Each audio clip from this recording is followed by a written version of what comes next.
Promesse biblique du jour, bonjour à tous. Parlons aujourd'hui de la Pentecôte, deuxième partie de qui est le Saint-Esprit, le Dieu de la Pentecôte.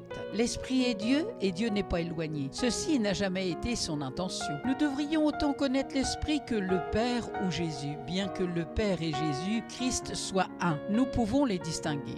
Nous reconnaissons leur rôle respectif. Quel est le rôle de l'Esprit? Sa caractéristique propre. Le Saint-Esprit est la troisième personne de la Trinité à l'œuvre sur cette terre. Tout ce que Dieu fait ici-bas, en dehors du ciel, est accompli par l'Esprit. Toutes les expériences que les croyants font, comme par exemple le pardon, la réponse à la prière, la confiance, la foi, les guérisons et les signes, sont les œuvres de Dieu accomplies par le Saint-Esprit. Aujourd'hui, Dieu est à l'œuvre autour de nous par le Saint-Esprit. Nous savons qui est le Saint-Esprit dans le Nouveau Testament. Par exemple, le livre entier des Actes pourrait être appelé les Actes du Saint-Esprit. Une vérité de base dans la Bible est que Dieu se fait surtout connaître à nous, êtres humains, par ses œuvres et très peu verbalement. Le Saint-Esprit est action. Il est le vent du ciel toujours en mouvement, sinon il n'existerait pas.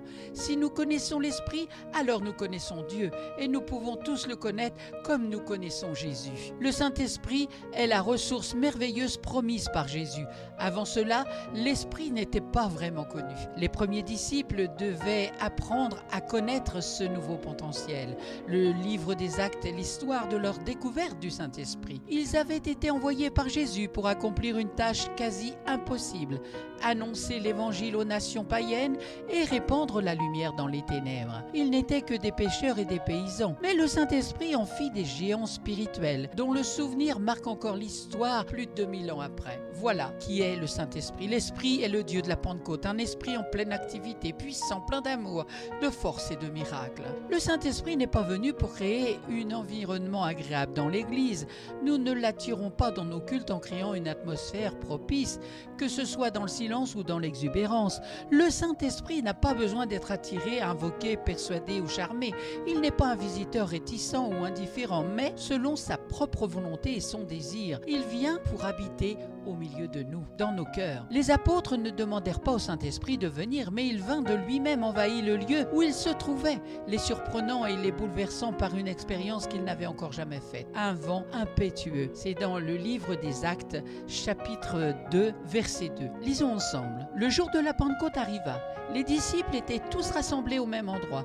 Tout à coup, un grand bruit survint du ciel. C'était comme si un violent coup de vent s'abattait sur eux et remplissait toute la maison où ils se trouvaient assis. Au même moment, ils virent apparaître des sortes de langues qui ressemblaient à des flammèches. Elles se séparèrent et allèrent se poser sur la tête de chacun des assistants. Aussitôt, ils furent tous remplis du Saint-Esprit et commencèrent à parler dans différentes langues, chacun suivant les paroles que l'Esprit lui donnait d'exprimer. L'Esprit est l'atmosphère du ciel lui-même et avec lui, le ciel descend sur terre. Il est le pneuma, le vent du ciel qui souffle sur nos traditions poussiéreuses et notre immobilisme.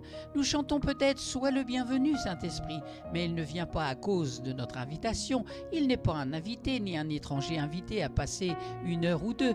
Il est le Seigneur des cieux et nous invite dans sa présence, là où règne la foi et la parole. Il se sent à l'aise et trouve son environnement naturel. Acte chapitre 1, verset 8. « Mais vous recevrez une puissance, le Saint-Esprit survenant sur vous, et vous serez mes témoins à Jérusalem, dans toute la Judée, dans la Samarie et jusqu'aux extrémités de la terre. » C'est ce que nous verrons dans la prochaine promesse biblique du jour. Merci à vous d'avoir pris du temps pour écouter aujourd'hui. Je vous souhaite bon courage, bonne méditation, bonne réflexion et je vous dis à très bientôt. Prenez bien soin de vous.